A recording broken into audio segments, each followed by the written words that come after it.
আসসালামু আলাইকুম। আপনারা কি একটা জিনিস কখনো লক্ষ্য করেছেন? আমরা মুসলিম, আমাদের মুসলিমদের উৎপত্তি স্থলই হলো সৌদি আরব। এই আরবকে আমরা এখন আমাদের প্রিয় হজরত মোহাম্মদ সাল্লাল্লাহু আলাইহি সাল্লামের জন্মভূমি।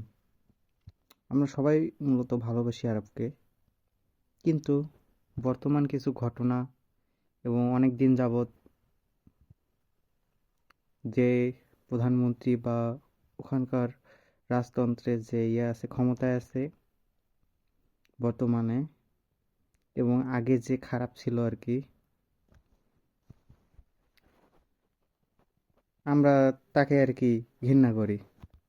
এই কারণে তাকে ঘৃণা করার কারণে আমরা পুরো সৌদি আরবকে ঘৃণা করি। তেমনি ইরান বর্তমানে লড়ছে আমেরিকা ইসরায়েলের বিপক্ষে।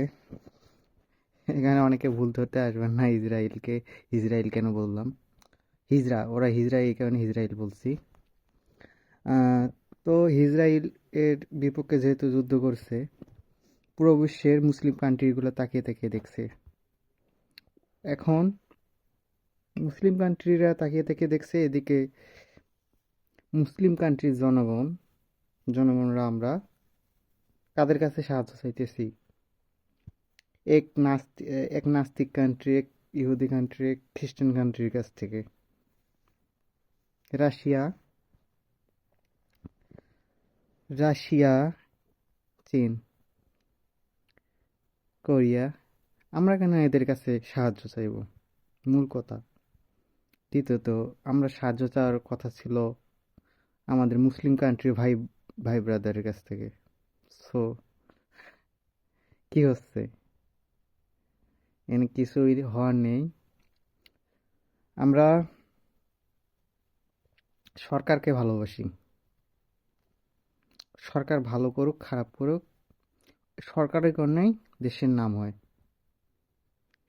সো ইরানের সরকার যেমন পৃথিবীর যেমন সরকার, যেমন বললাম যে আরবদের বন্ধু না, এখন অন্যদের বন্ধু না, কারণ মানুষের কাছে, ইহুদি খ্রিস্টানের কাছে, মানে চীন রাশিয়ার কাছে সাহায্য এটা কখনোই আসবে না। সাময়িকভাবে হয়তো বা সাহায্য করবো তাদের নিজস্ব একটা ব্যক্তিত্বের খাতিরে, অথবা নিজের একটা ইয়ের নিজের স্বার্থের কারণে। সো মুসলমানদের বন্ধু একমাত্র আল্লাহ। আহ, সেখানে ইরানের প্রধানমন্ত্রী খামেনির বিরোধী দলও তারা চায় খামেনি যেন ক্ষমতায় না থাকে, তারা ক্ষমতায় আসবে, তাদের মতো দেশ সাজাবে, দেশ চালাবে। এখন তাদের সমর্থকরা আমেরিকায় আন্দোলন করে, দেশের মধ্যে অরাজনৈতিকতা ছড়ায় দেয়, অরাজকতা ছড়ায় দেয়। সো আমরা বিশ্বের মানুষ, আমরা শুধু ইরানকে দেখতেছি না, আমরা শুধু খামেনিকে দেখতেছি যে খামেনি ভালো, কিন্তু তাদের তো বিরোধী দল আছে, তারা তো দেখতেছে তারা তো ভালো না। তেমনি আমাদের প্রতিটা দেশেই এমনই আছে। আমরা যদি এক চোখ দিয়ে দেখি তাহলে সরকারই হলো দেশকে করে,